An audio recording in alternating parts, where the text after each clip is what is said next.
All right, I will call this meeting to order of the Chicago Metropolitan Agency for Planning. As everybody knows, this meeting is permitted by the Governor's Disaster Declaration dated October 15th, 2020. And the determination has been made that an in-person meeting is not practical or prudent for this board. To ensure a transparent and open meeting as possible, the meeting materials were posted 1 week in advance. A recording of this meeting will be linked on our website, and all votes will be taken by roll call. Erin, you want to call the roll? I will, thank you. Mayor Bennett? Present. Frank Beal? Present. President Brawley? Present. Mayor Darch? Here. Paul Goodrich? Here. Jim Healy? Nina Itamudia? Here. Thank you. Mayor Noak? Here. President Reinbold? Present. Mayor Rotering? Here. Stefan Schaefer? And Stefan noted he'll be joining just a few minutes late this morning. Carolyn Schofield? Here. Ann Sheehan? Matt Walsh? Here.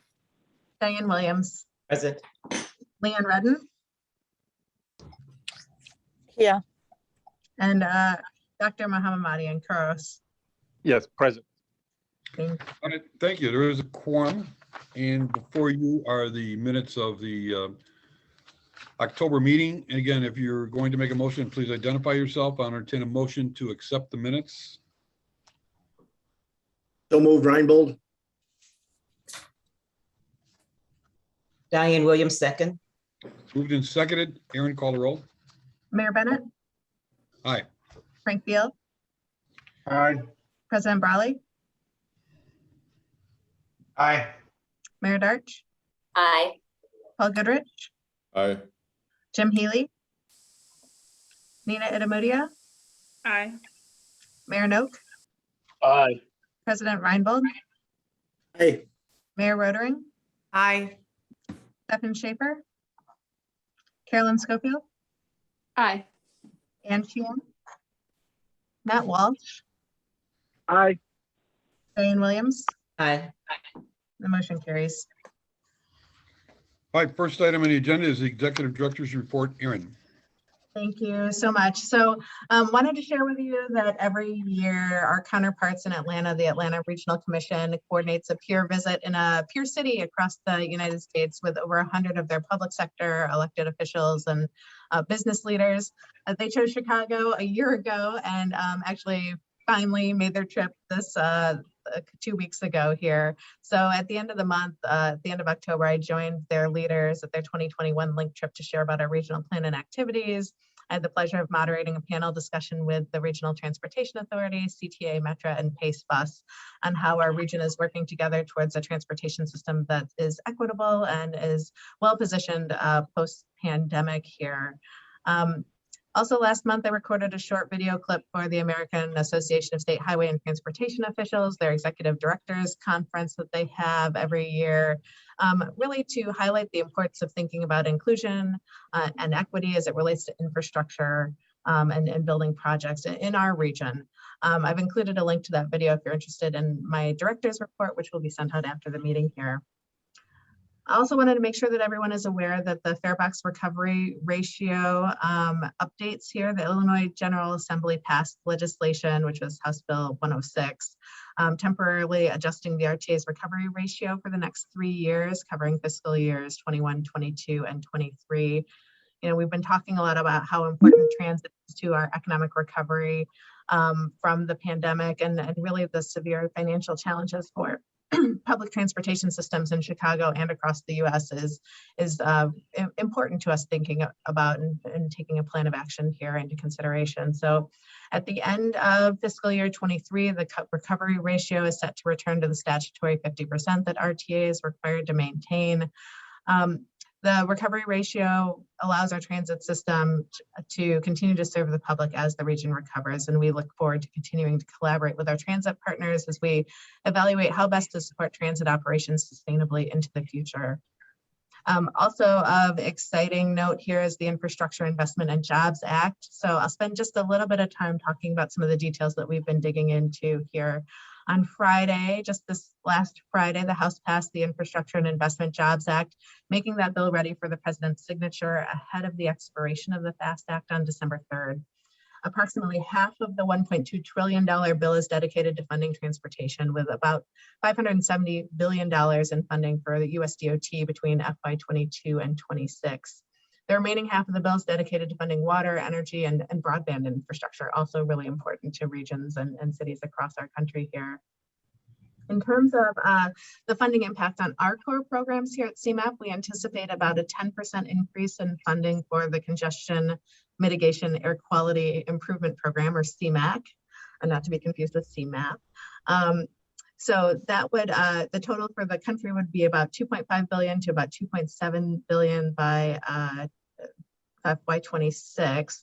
Again, we aren't going to know the direct impact on what the total values are for our region specifically for a little bit now, because the state does manage some CMAQ funds, and then we get a portion of those too. So as the numbers become available, we'll share more of that with our board here.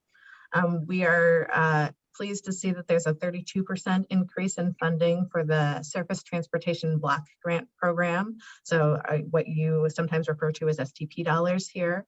From FY20's $11.3 billion to about $15 billion by FY26 here. Again, similarly, once those numbers and those tables are made available to states, then we'll work with IDOT to determine what is actually being allocated to the region here.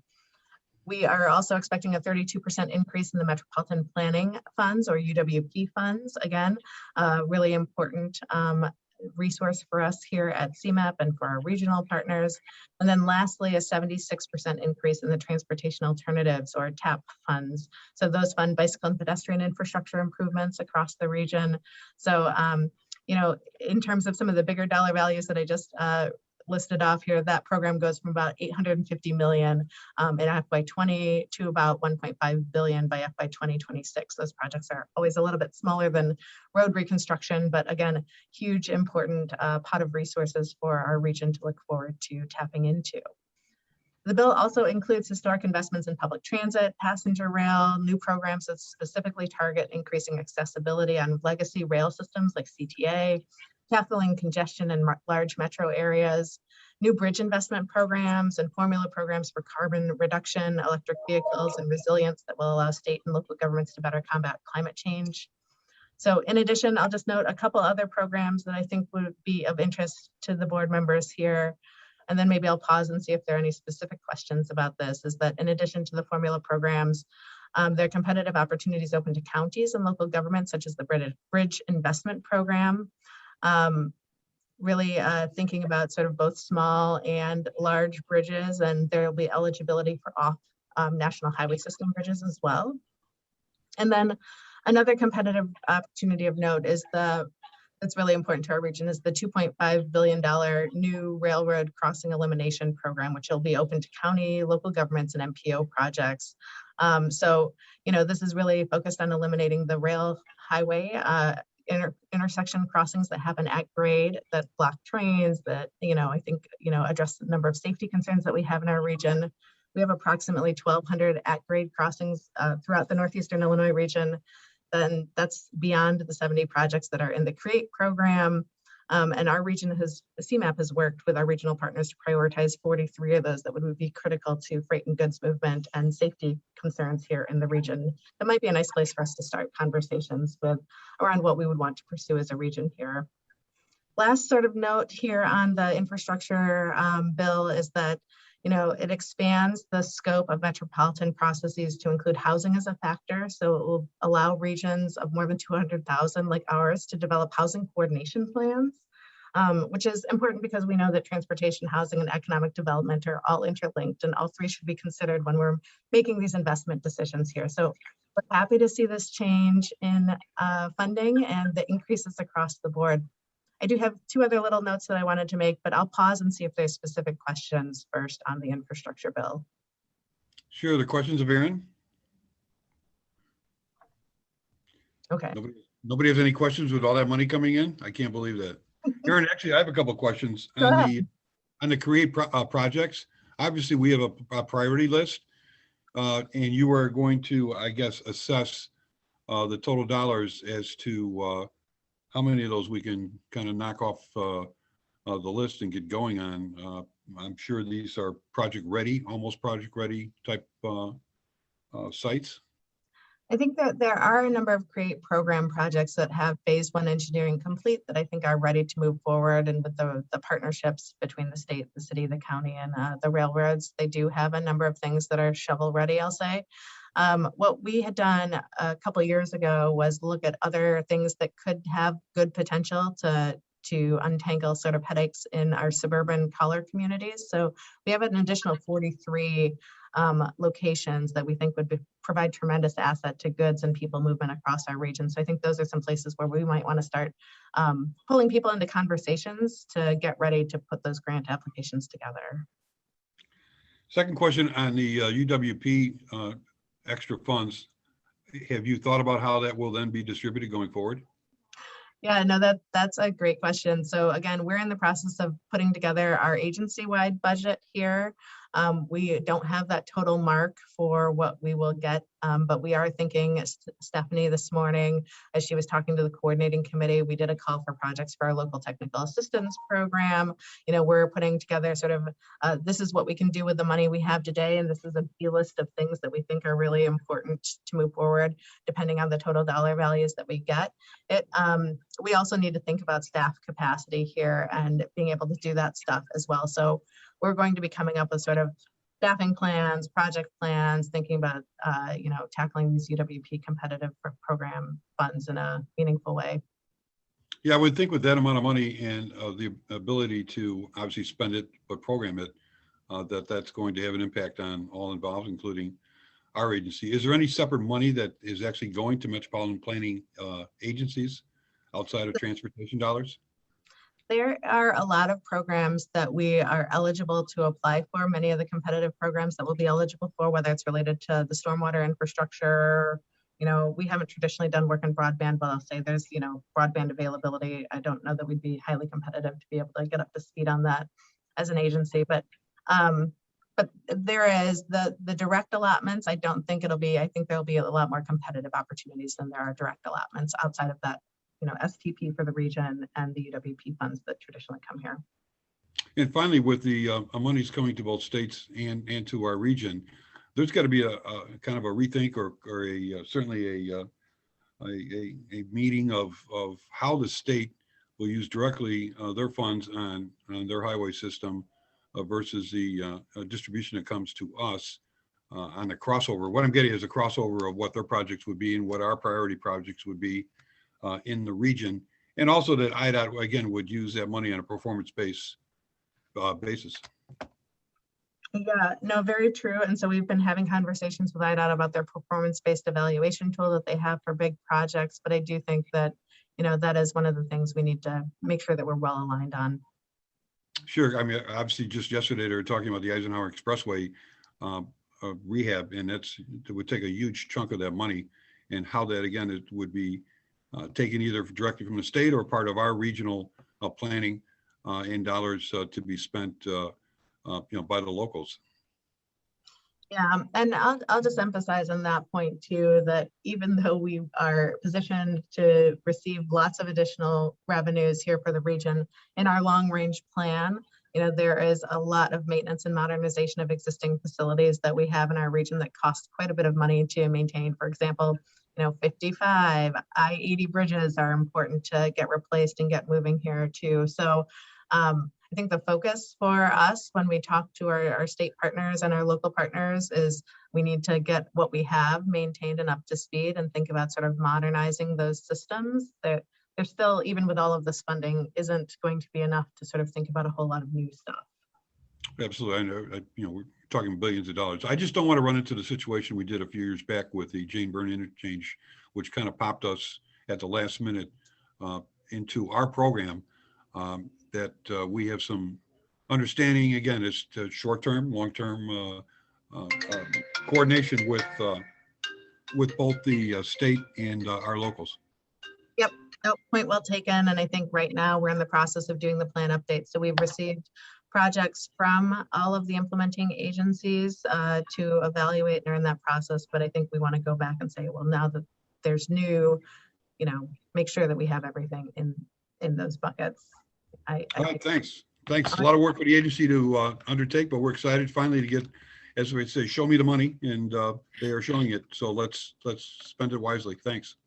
Yeah, so my last note, oh, I'm sorry, Mary. I just had one other comment, if I could. On the railroad crossing elimination program at National League of Cities on that transportation committee, one of the things we're sort of noting in a policy statement or working on is, I guess in some of the Western states, they've had a deal where we'll pay for a grade separation in X place if you'll eliminate the crossing in Y place within the same community. So it's just kind of a word of caution, and that's creating some havoc for the local community on what it does to the road system to take out the one crossing. So I love grade separations. I think we all do, and create certainly showing that value. But I think as we move forward on this, to just kind of be aware if it becomes a quid pro quo, get rid of the one crossing. Eliminating the crossing means literally shutting down the road crossing of the railroad versus separating it. That, what impact that could have on the road system in a community. So just saying that is kind of out there, and I'm glad there's money for this, but how it gets implemented could be very interesting, and you just need to be aware. So saying. Yeah, no, thanks for that point too. And while I noted that there are 1,200 at-grade crossings in our region, I certainly don't anticipate that there is ever a need to get rid of all of them. I think that's one of the reasons why we thought it was really important to look at the ones that have the biggest safety concerns, the ones that have the biggest congestion concerns, where we're seeing trains sort of sitting and finding, I think maybe it was a year and a half ago, or when I first started, we have video of people crawling through freight trains as they sit on the track, which is incredibly dangerous. So I think finding some ways to address some of those concerns is top priority. Yeah. So my last note here before we get back to the rest of the agenda is just I'm excited to share with you all that CMAP received $300,000 from the John D. and Catherine T. MacArthur Foundation to continue our capacity building program. So this is our technical assistance program to communities. We'll be offering training, assistance, on-the-ground support to local governments throughout Northeast Illinois, and continuing to be able to do that.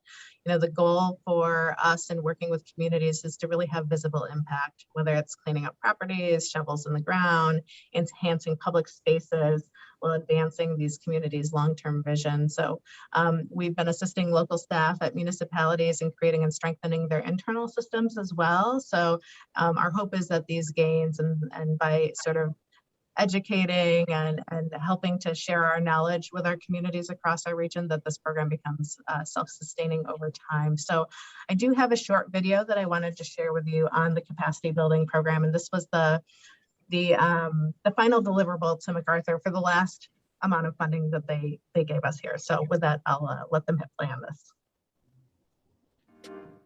Local governments in northeastern Illinois face many unique obstacles in planning for the future. Somebody would say to you, Mayor, what are you really planning to do for us for long term? My long term was the next day. We don't have the structure that maybe some of the larger towns do, where we actually have city planners, people who are trained for those positions.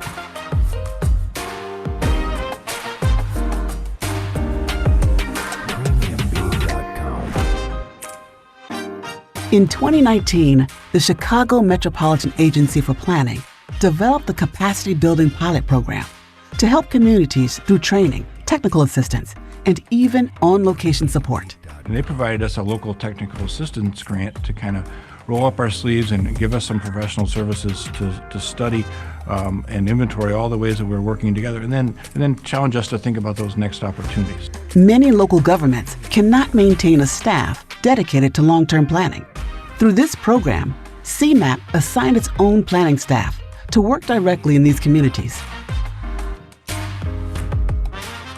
Calumet Park secured over $3 million in grants as a result of the program, allowing the village to move ahead with critically needed projects. When he first came aboard, he really got the citizens involved. start to go out to the citizens, start to talk to them and ask them, regardless of money, don't put money in the equation, what would you like to see Calumet Park be? I think every mayor, village administrator, or representative from a town, county, they need to get a part of this program. CMAP, we are so thankful for what they've done. In Sauk Village, CMAP's staff planners helped obtain nearly $750,000 in grants and attract a new 53-home smart neighborhood development. What having an embedded staff planner actually helped me to start thinking bigger about things that we can do in the community. You know, not just like one home at a time, but a block at a time. In McHenry County, CMAP helped lead a coordinated study on how nearly 100 local government organizations could share services, facilities, and personnel to lower costs. From this study came the creation of a new county coordinator who facilitates the collaboration necessary for discovering opportunities to share and save. I think it's very exciting that we have this partnership as the county oversees so many programs and services for all of the municipalities and the unincorporated areas. Through the program, CMAP brought communities together in Berkeley, Harvey, Lamont, and Morton Grove to share ideas and learn from each other. The biggest benefit of the collaborative is you get to hear the ideas that people are implementing that you wouldn't get to hear about. This collaborative resulted in 4 public space projects, all completed in summer 2021, including Berkeley Story Walk, a journey through the pages of a children's book in the village's Central Park. Through the capacity building program, CMAP is continuing its commitment to address specific challenges through customized assistance to local governments. By working together, we can create a more inclusive and thriving region. To have a person to come out and be a planner is beyond words. Just thank you to CMAP, not just for the planning, but for the training that it did for me and my staff. It made me a much better mayor. Reach out to your CMAP Local Government Network liaison to learn more about our capacity building services.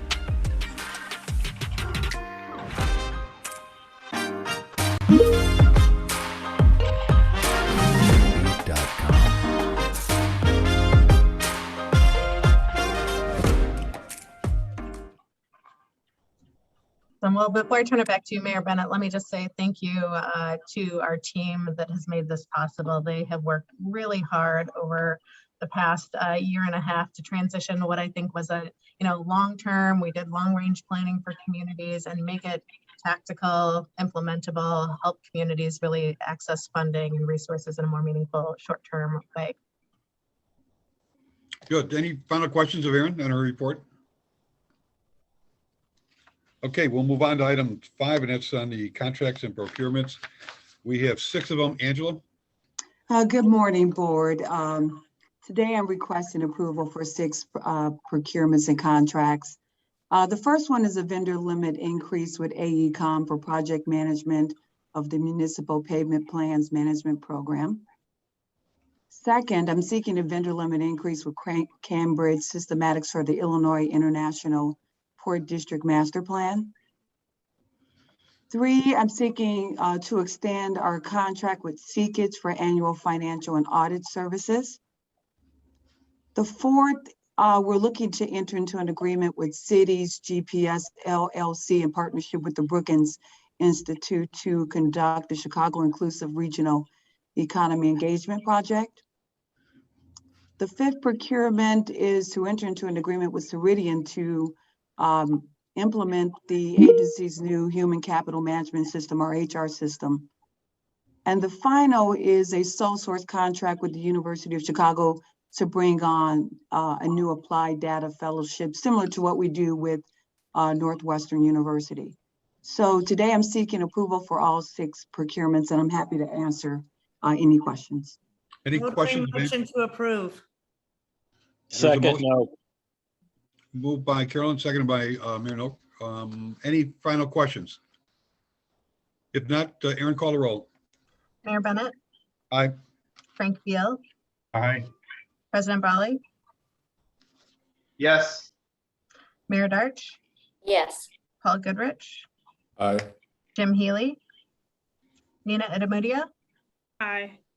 Mayor Noak, Yes. President Reinbold. You're muted, Yes. Mayor. Thank you. Mayor Rotary, Aye, and I was the motion. the motioner. Oh, sorry. Great. Sorry, Thank you. Mayor. That's okay. Stefan Schaefer, Aye. Carolyn Schofield, Aye. Ann Sheehan, Matt Walsh, Yes. Diane Williams. Yes. Thank you. The motion carries. Moving on to item number 6, committee reports, Mayor Reinbold. Thank you, Mr. Chairman. This morning, the coordinating committee met and heard an overview of this year's technical assistance call for projects. A pilot approach was implemented this year with a goal to clearly align the program offerings with Onto 2050 priorities. Also include the impact of assistance and focus resources on those communities with the greatest need.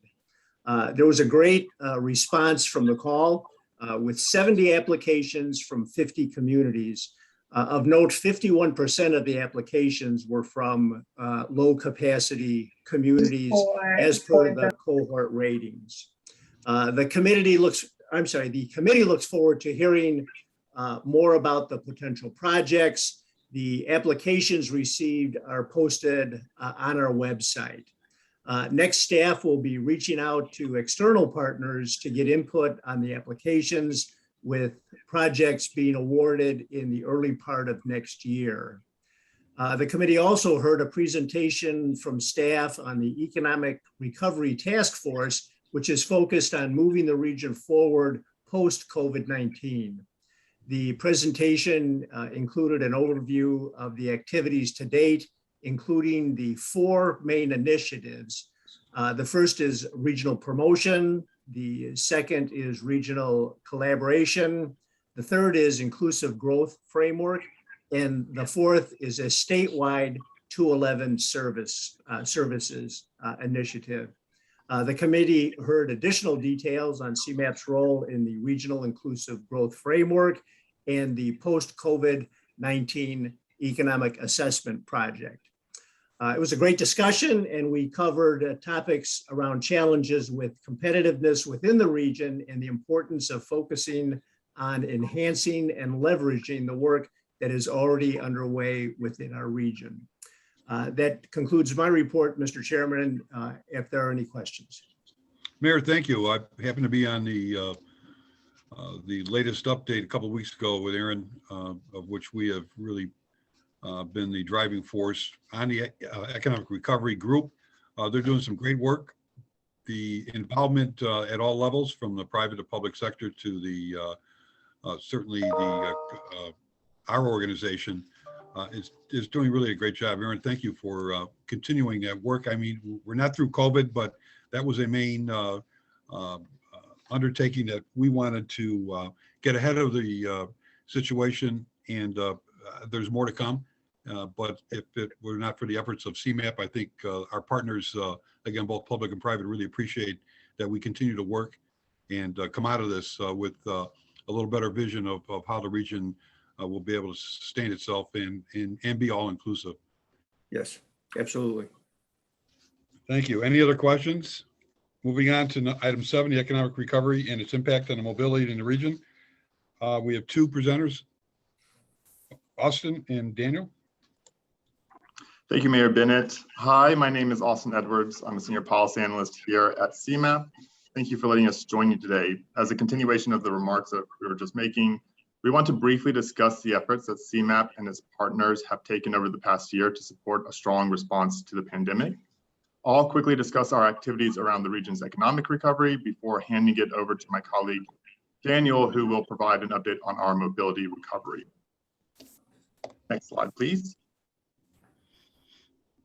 As you'll recall, in September 2020, the 7 county board chairs and the mayor of Chicago called on CMAP to partner with Choose Chicago in facilitating action on the pandemic's far-reaching impacts. The City of Chicago's own Recovery Task Force identified a number of key issues that can only be addressed effectively at a regional level, and therefore the need for regional coordination.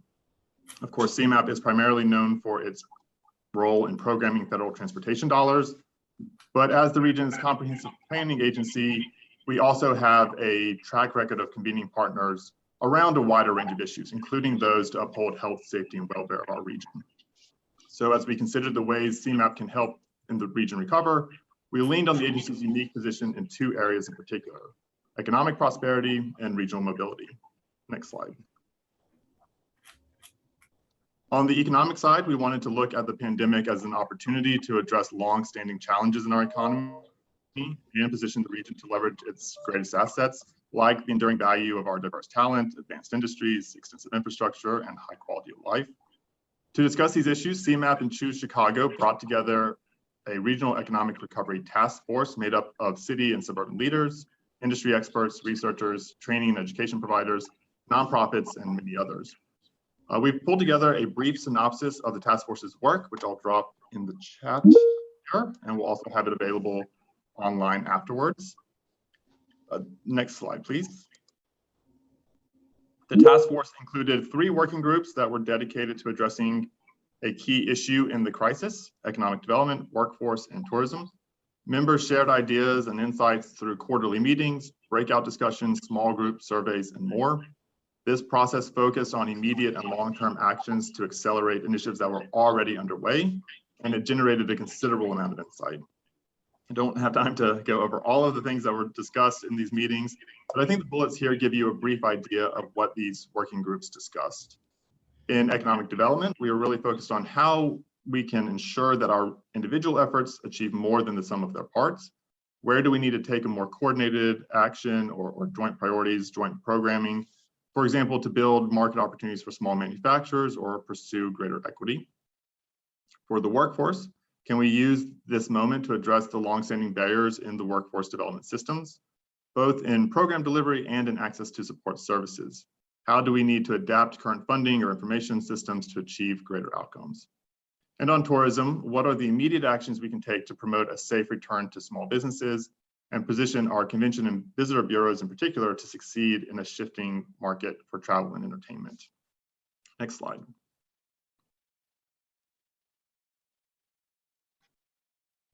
Oh, there we go. Across these conversations, members called for an equitable recovery that prioritizes those most impacted by the pandemic. We know this is small businesses, Black and brown communities, women, and a whole host of others. Ultimately, our primary goal as an agency and through the task force has been to expand inclusive growth. To us, that means to increase access to high quality jobs so that everyone can participate and thrive in our economy. We are constantly building the future we want to see, and this year has really demonstrated a renewed collective commitment to racial equity and reinvestment across the region. Next slide. From these discussions, task force members identified opportunities for swift action. Together, these have prioritized building partnerships that will help to put available resources to work, both now and over the long term. The task force quickly brought together 9 Chicagoland tourism organizations to launch a new multi-channel marketing campaign to promote tourism in the region called The Only Thing Missing Is You. The joint campaign is the first of its kind in Northeastern Illinois and is actively looking for funding to extend the campaign as we continue to emerge from the pandemic. We are also working with several of the region's key economic development organizations to launch a new regional collaborative. Last month, the board approved a contract with TIP Strategies, which stands for Theory into Practice. TIP Strategies will be helping us to assess the region's most promising market opportunities and identify actions to improve the efficiency, effectiveness, and scale of economic development programs here in the region. Closely related, we are partnering with the Chicago Community Trust and the Brookings Institution to develop a framework for an action plan for inclusive growth in our region. We appreciate the board's decision just a few minutes ago to approve the necessary agreements. Over the next 6 months, this project will convene partners across the private, civic, and public sectors around best practices for taking a regional approach to shared prosperity. We're really excited to get this work off the ground. Finally, we're also helping to promote the importance of 211 services statewide. 211 is an easy to remember way to navigate human and social services, whether that's assistance with housing, food, transportation, or other support services that help workers gain and maintain employment. The coalition is working together to bring 211 services to major population centers, starting first with Cook and then also quickly moving to DuPage and Will counties in the next few months. I will also drop into the chat a quick fact sheet with more information about 211 services in our region. We're particularly interested in finding ways to promote the need for sustainable funding to maintain these services over the long term. I'll be happy to provide more detail on these initiatives or take any questions, but I think for the moment, I will turn it over to Daniel to talk about the Regional Mobility Project. Thanks, Austin. Next slide, please. As Austin said, my name is Daniel Como. I'm an associate policy analyst here at CMAP, focusing on transportation and regional mobility. And so in addition to the ongoing economic recovery work that Austin highlighted, as we have previously shared with you, the board, we're also in the midst of an 18-month effort to understand the impacts that COVID-19 has had and will continue to have on the mobility system here in Northeastern Illinois. As part of that, we're working with a consulting team led by AECOM to assess how we can overcome the medium term, as we're calling them, medium-term challenges caused by the COVID-19 pandemic, and do that in a way that's consistent with the longer range goals of ONTO 2050. Next slide. So we wanted to give you a brief update on some of the work that's happening as part of this effort. Right now, what we're occupied with is assessing 4 different post-COVID scenarios, and we're looking at a range of possible futures where different aspects of COVID-related changes are either accelerated, stay the same, or in some cases are reversed. And these run the gamut from scenarios that are quite consistent with ONTO 2050, ones where we have greater investments in transit and infill development, but they also can include some that are less aligned with the goals laid out by the plan. And so those would be futures where the region's transit operators are forced to drastically reduce service, or the region's residents are left with far fewer mobility options than they had before COVID-19. And just as a point of framing, none of these are what we think are certain or even likely, but they are a tool that we're using to try to understand possible impacts that the region might experience, in terms of the how, the where, and the when of travel in the region. And with these scenarios, we're also going to be exploring, the consequences of these possible shifts in terms of revenues, in terms of the equitable distribution of impacts, in terms of emissions. And we're going to start looking at, in response to the challenges that these scenarios uncover, what policy solutions might be most important for the region in one or all of these possible futures as we continue to plan for the ongoing recovery of the economy and the mobility system. Next slide, please. So we don't have time to go into all the details of each of the scenarios, but I did want to highlight a couple of ways in which these scenarios emphasize the connections between our economic recovery and the overall mobility system. And so in a couple of the scenarios, so the ones on the left, which we're calling the new normal and stuck in congestion, these both have the region's transit providers being forced to cut service after federal aid expires in approximately 2025. And we know that in any of these futures where we cut transit service, that would leave many regional travelers without crucial mobility options that they rely on today. But between these two scenarios, something that we're going to explore is how these impacts might change if things happen like more workers are teleworking, or if jobs continue to concentrate in Chicago's central area, even while transit options are reduced. In contrast, the scenarios on the right, which are more in alignment with the goals of ONTO 2050, we want to explore what happens if the region capitalizes on the innovations and shifts that have happened during the pandemic in terms of things like telework and smoother travel demand, but capitalizes on those while still maintaining and increasing our investment in the region's transit systems and maintaining those crucial connections that it provides to jobs and other regional opportunities. And as part of this, we want to start grappling with what will happen if more of the region's residents spend more of their days in suburban communities and neighborhoods instead of commuting into the central area or other job centers, and how that's going to change their travel needs, their travel behaviors, and how we can support those going forward. And if we go to the next slide, please. again, apologies that we don't have time to go into all of it, but just to highlight, where we're going next. With the completion of the analysis of the scenarios, we're ending the fact-finding phase of this work.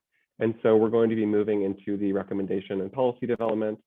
And so in the coming months, we're going to use all of the policy research and data analysis and conversations that we've had with many of you and will continue to have to develop a list of possible policy responses. We're going to take a comprehensive view of those to identify which ones are the highest priority, how we should think about sequencing them, and then of course, how they fit into our broader Onto 2050 plan update process. Next slide. And so with that, Austin and I are happy to take any questions. We are also curious for your feedback, with both this economic and mobility recovery work in mind. We would love to hear your perspective on what the most important connections between our economic recovery and the region's mobility system might be, and if there are other economic changes that you think that we should be planning for that you're seeing in your community. Thank you. Gentlemen, thank you both. It was a very concise overview. I know as to the meeting, I was part of. A lot of work has gone into what you just put up in a general summary of what's going on with the recovery task force. Are there questions? Mayor Bennett, if I could just add, I've been involved in this since the beginning, a little over a year ago. And the success of this really is a testament to the hard work by Erin and her whole team. The reason this was successful was because they stood up and did all the convening and hard work. And so I just want to thank them for that.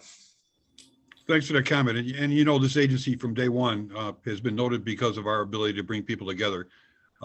Coming after this disaster that's taken place over the last year and a half to our economy in the metro area and all other aspects of life regarding it. Again, they look to us to bring a group together, and we've done it. It's been very successful. The only comment I have in general regarding this is the new normal. And I think the greatest challenge is going to be in the area of transit and how we're able to meet that going forward. Unlike a business, a non-political agency, their ability to expand and contract upon demand, obviously they do it better than what we do. We have behemoth governmental agencies, and whether or not we can meet that challenge going forward about flexibility, contracting and or expanding, depending on how this continues to work, especially with the difference in employment now where people are in working non-office in home, it presents a huge challenge as to how we go about providing, especially again in the area of transit services going forward. So really something to think about, how we can't continue to have or spend money, I should say, on transit that nobody's using, but being able to contract, and if it does come back in some type of mode, that we're able to expand it. I think for any government, it's an incredible challenge to be able to expand and contract based upon demand. So it's successful in the business sector, but we need to think that way going forward. Jerry, I have one question. The time frame of this study, are we going to, and final recommendations in terms of that sort of return to office in the city and the impact on transit. Things are changing even as we speak in terms of more people going back down to the office and being required. And I watch things change on a daily basis at our metro station in that respect. So I'm just wondering, I wouldn't want recommendations to come too soon before we had seen sort of what was happening. So sorry if I missed that point, but I just wondered. No, it's a good point, Mayor, and that's my point too, is that, nobody has a crystal ball as to certainly short term, how people are going to react if they are in fact going slowly back, whether companies are going to demand them to go back, or whether or not, we are in a new normal where that's not going to take place. So you're right. In one aspect, we're still in the crisis itself. We're still coming out of it. But again, the ability of our agencies to be able to plan for either possibility, I think is important, and for them to move with the new times as to whether or not, again, life circles, whether, that will come back to what used to be as far as travel is concerned. Looks like Leanne has her hand raised. Go ahead, Lane. Thanks, Aaron. Sorry, I'm actually traveling back from a conference right now, so I'm at the airport, so it's not ideal, but I just wanted to jump in briefly on this and just to let the board know that we had done similar scenario planning work actually last year, not to specifically predict an outcome, but to sort of line us up all with ways to think about what different outcomes might look like and what we might need to do. We've now moved into a sort of a next 12-month period of doing a pretty robust analysis and review, not just with the 3 service boards, but with, broad regional engagement and doing really some strategic thinking about what the future looks like, how we need to change and evolve. Each of the 3 service boards are already doing their own thinking in that space too, as to what the future might look like, how they need to evolve, change, be as responsive as possible. So they're all big questions that are sort of still in front of us, but we are also very much specifically engaged in thinking about that future. Thank you. Other questions? Well, I'll just share too that one of the things that I think we're thinking about is that there are some things that we can do regardless of whether or not we do better, regardless or not of whether or not we understand who's coming back downtown and when, because we do have lots of jobs that are auto-oriented in auto-oriented places where there isn't transit to get people to those jobs. So I'm thinking warehousing and logistics jobs. There are other places across the country that are doing a better job of using their funds to create opportunities for people to access those jobs in different ways that don't require a car. So thinking about sort of what's happening at Lake Cook, even though that's scheduled for office, right? And taking office people to office businesses. You could do the same thing with transportation logistics areas too across our region and offer opportunities to people who, would have to spend hours connecting in different ways to get to different job opportunities. I think there's some innovative things that we can still continue to put our push forward at this. Any other questions? Comments? Thanks. It was a great report. Moving on to item 8, strategic direction and engagement. Erin. Great. Thanks so much. So we have been meeting with you all over the past couple of months to talk with you in small group sessions about the development of our new strategic plan. Oh, Leanne, I'm sorry. No, okay. This down. To talk with you about the development of our new strategic plan, which will guide and prioritize our work over the next 5 years. And when I say strategic direction, what I'm really talking about is how do we take all of, again, the hundreds of recommendations that we have in the 2050 plan and filter that down into a manageable workload, but that leverage our skills and expertise as an agency and what we might need to do over the next 4 or 5 years to do better work in all of these areas and advance that ball down that court, so to speak here.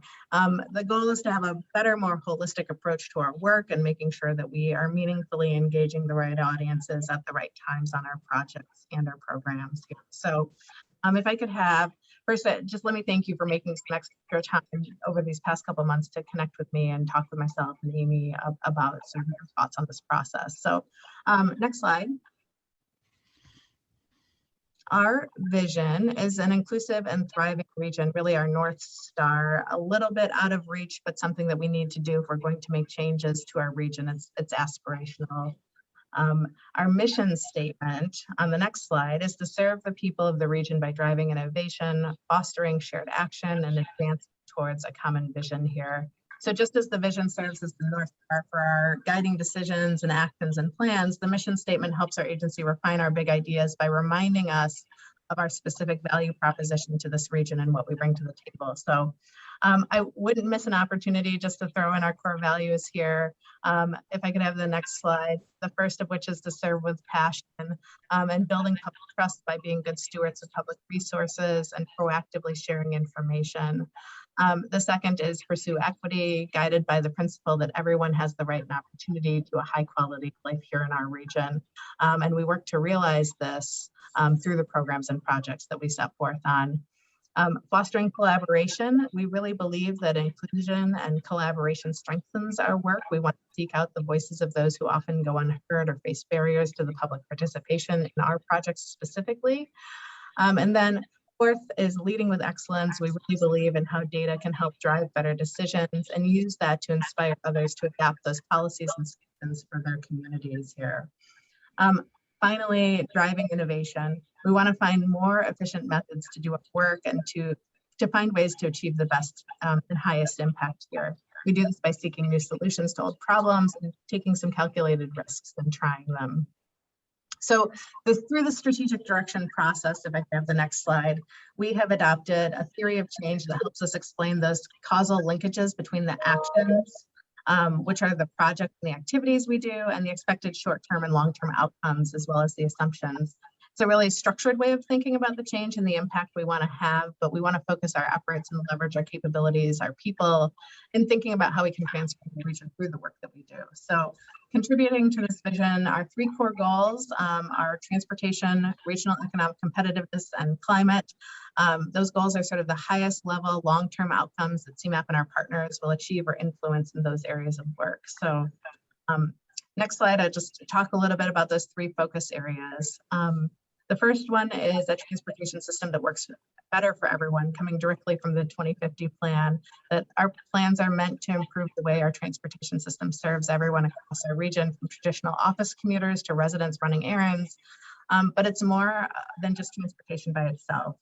Homes and how we use our land has a big impact, where jobs are located. And it really drives how our transportation system works or doesn't work. So in my director's report, I talked a little bit about how I got to talk to the Atlanta Regional Commission about some of their experiences. And after my presentation, they brought in a woman, her name is Tanika Johnson, and she's has a project called the CMAP Project. We've had her come talk to our FLIP students before, but she was telling me about some of the small ways that she gets people to think outside the box about how our transportation system can be a barrier, but also how economic development across our region just isn't equal. So, for example, was try and go buy an organic apple.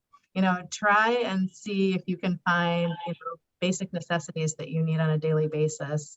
And then try doing it in a car, try doing it on transit, try doing it biking and walking. And I think, this idea of thinking outside of your typical personal experience can help think about how in all of our communities, there might be opportunities for us to streamline some of these transportation assets and make things more easily accessible here.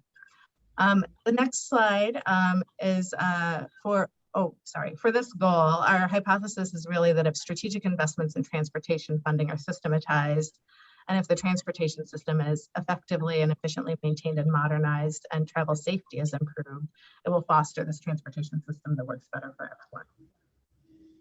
So next slide, really focused on a robust, inclusive economy. 1 year after the pandemic significantly altered our regional economy here, we are showing signs of recovery, but Austin, I think, alluded to this a little bit earlier here. Our region continues to lag behind our peers and some of the national trends. There are some bright spots, but there's some opportunities for us to do better. A delay in recovery really would magnify the slow growth and inequities that have been happening since prior to the pandemic here. So we want to use our plans to emphasize the need for inclusive growth that reduces inequities and strengthens our region's resilience in the face of future downturns. And it means getting people to good, high-paying jobs here. For this goal, our hypothesis is really that if inclusive growth and access to economic opportunities are increased, it will foster a more robust and inclusive economy. Next slide is that a region that takes action to mitigate the impacts of climate. So as we think about the future and how climate change is affecting us, we're seeing more severe weather, extreme heat, and drought. A recent public opinion poll that we conducted showed that 2/3 of the people across our region have personally experienced the impacts of extreme weather, whether it's through roadway conditions or flooding.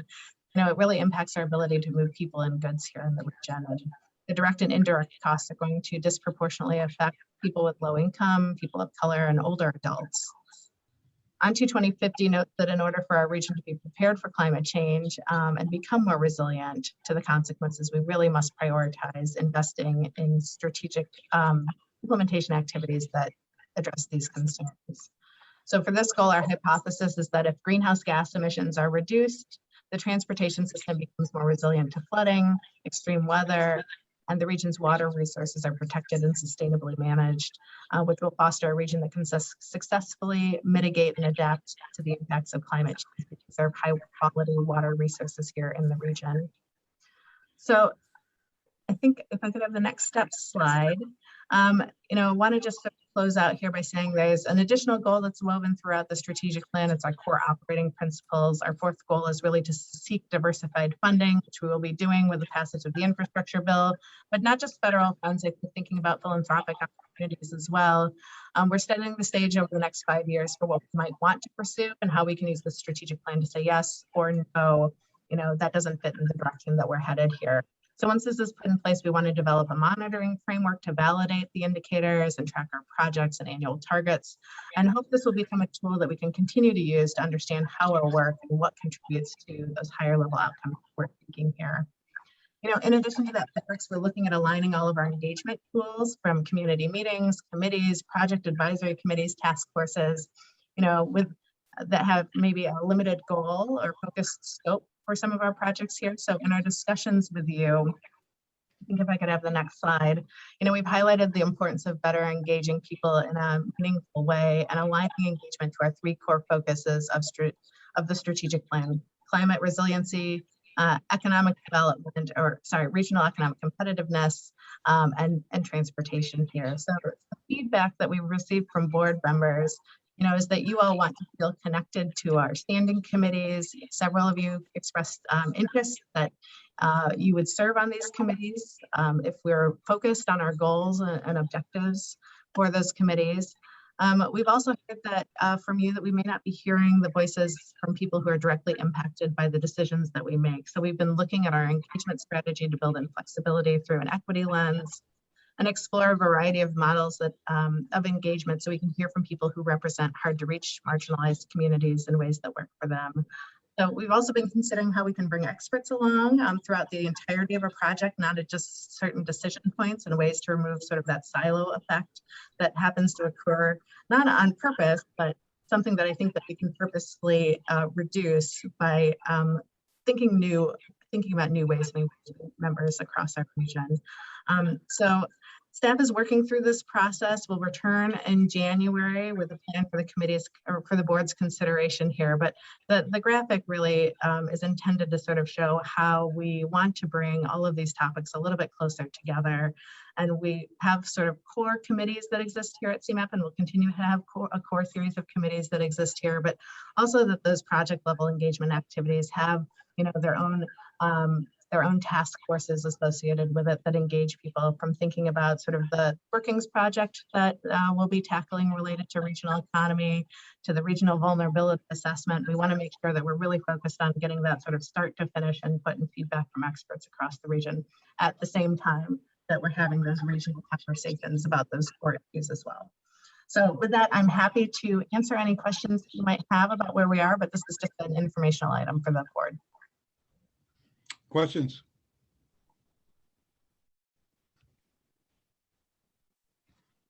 The only comment again I have is to the board members and throughout the region. Obviously, there's been some expressed concerns regarding this refocus or revision of what the mission of the agency has really not changed, other than to sharpen its focus and to get better results.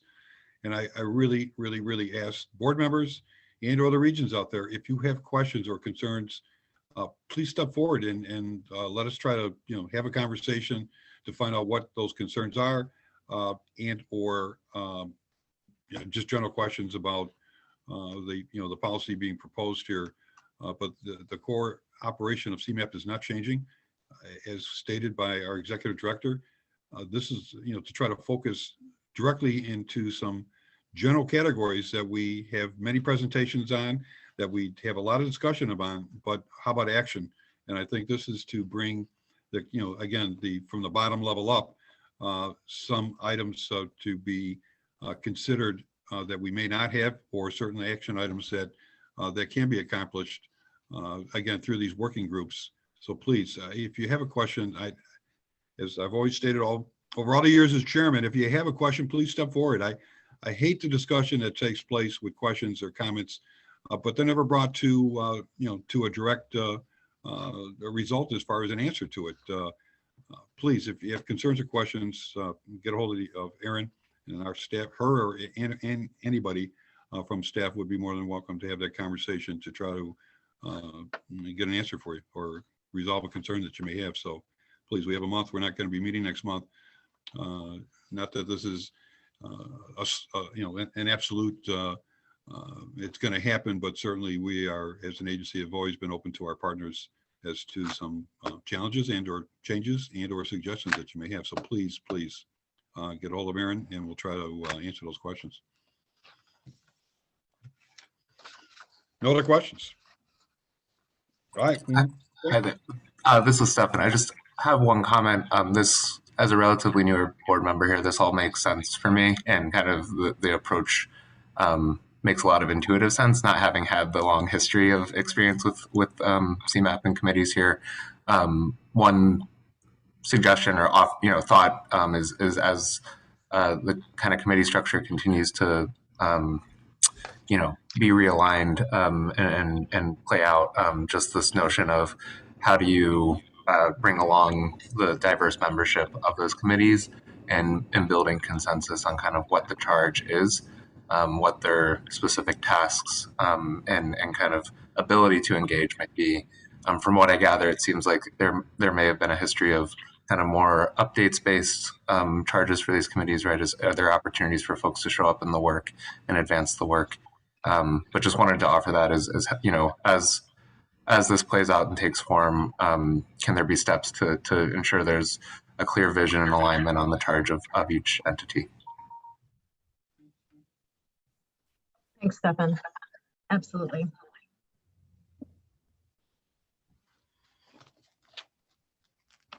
Other comments, questions? All right, moving on to item 9, state and federal legislative update. We do not have a formal report. And certainly with what took place last week with Congress, that's certainly the main headline regarding federal initiatives. As far as the state is concerned, Gordon and Tim are both there to answer any questions, but the General Assembly again will not meet now till the spring. And any comments, questions? Gordon, Tim, any comments, questions? We didn't plan any formal updates again. We are continuing to digest what the programs and the dollar values that'll fall out of the Infrastructure and Jobs Act, IIJA. So we'll keep an eye and keep you all posted. Good. One of the things we do work with the county boards, but with additional federal funding coming to them, there's also opportunity for locals to collaborate with their county people on especially in the area of sewer and water, which is already out there, but certainly with the state Rebuild Illinois program. So I suggest the mayors and or the representatives of the COGS out there, please be in touch with your county representatives, because there can be some overlap with other agencies as to potential collaborative funding on projects. So that in mind, any other business, Erin? Oh, go ahead. I'm sorry. Mayor Yes, Erin, are you sorry? The UP Metro issue. Just to make the group aware, and I know Mayor Rodering may weigh in here as well, that about 70 communities were on a joint conference call that MMC Metro Mayor's Caucus had put together last week with some folks from Metro, the attorneys from Metro, because the suburbs that have we got a freezer. The suburbs that have Union Pacific commuter stations and lines, the Northwest, the North, and the West line. So, right up the North Shore and out our way and out to West Chicago have received. I'm Mayor, sorry. I'm sorry, we're having an internet interruption. I am anyway, so go ahead. Okay, I'm not. I think we can hear you. I think Mayor Bennett, it might be on your end for a second there, but you could be back. So we could hear you, George. Sorry, so the question is, Union Pacific has entered into a contract with a development company to purchase 41 of the stations along the line, and has given, Metra has a right of first refusal to purchase those statements. Those stations and property around the station that UP is selling. And the communities have until Friday to basically let Metra know if they want to purchase, if they want Metra to agree to purchase those stations or properties for the individual community and then have it financed by the community. So it's created quite a stir. I think there's been some editorial in the newspaper about it. Some of the communities are doing IGAs with Metra and want to kind of take the year of due diligence that's provided in the contract to look at it. But it's confusing as to what Union Pacific is actually doing in terms of the station sales. We have the other court issue where the federal court has told UP they don't have to provide commuter service, but operate commuter service, and Metra and UP are negotiating, working on negotiating a service contract. But I think it's important for the other folks in the region to be aware that the situation is happening, and it's concerning to the communities financially as well as in terms of long-term transportation. So transit for their community. So I think the group together will be sending some letters to our federal reps, and obviously, having various discussions with Metra. But it does affect quite a number of us, and is interesting to say the least in terms of the fact that it's happening and what sort of the long game is here. And I'll stop, and if Mayor Rotering wants to add anything. Thanks, President Darch. And we just wanted to be sure that the group was aware that this was going on. This seems to be a multi-pronged, almost assault on that aspect of our transit in our region. And we know the challenges that Metra's faced, but given how much, so much of our economy depends on this rail line being functional, there's just been a lot of time, energy, and emotion wrapped up in what seems to be just efforts at chaos. And perhaps it's a strategy on behalf of Union Pacific, but we just wanted to be sure that the agency was aware and everybody was kind of keeping an eye on how things are progressing.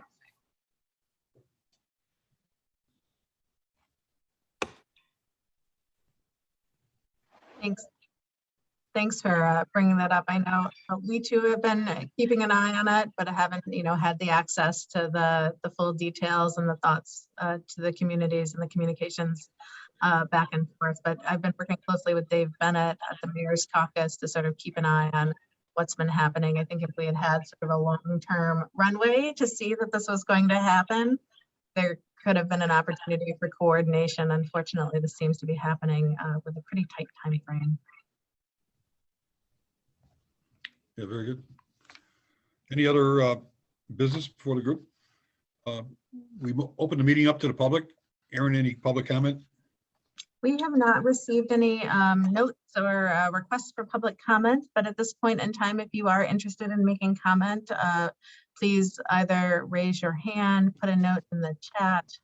I do know that we did receive one comment in the chat about whether or not some of the federal infrastructure bill funds would be available to be directly distributed to municipalities for local road, water, and sewer projects. And, I did reply back just for everyone's information that to the best of our knowledge, that's not the case that we're seeing, but we have been continuing to raise that as something that would be beneficial to all of the local jurisdictions across our region. But we want to continue to work with you to see that we can help support getting these dollars to the right places. Okay, very good. Traditionally, the board will not meet in the month of December. We shall meet again in January, and I gather we will probably continue the Zoom meeting format. unless something changes, but I would assume, Aaron, that that's probably going to take place for the January meeting. Yeah, I think we'll see if we have the governor's disaster declaration. We will continue to meet virtually, and I think the next meeting date will be January 12th. And following this, we'll send out my executive director's report and the meeting dates for 2022. Great, Aaron, thanks. With that, I'll entertain a motion for adjournment. Is there a motion? Rotering, adjourn. Second, Darch. Aaron, call the roll, please. Mayor Bennett, Yes. Frank Beal, Yes. President Brawley, Yes. President Darch, Yes. Paul Goodrich, Yes. Jim Healy, Nina Ida Yes. Mayor Noak, Yes. President Reinbold, Aye. Mayor Rotering, Aye. Stephen Schaefer, Yes. Kellen Schofield, Yes. Ann Sheehan, Matt Walsh, Yes. Diane Williams. Yes. The motion carries. Everybody, please enjoy, have a safe, happy, Merry Christmas, happy holidays, and we'll see you after the first of the year. For those on the executive call, please get off this and get on to go-to meeting. You've been given the information. We'll get that underway ASAP. So again, thank you all. Thank you, everyone.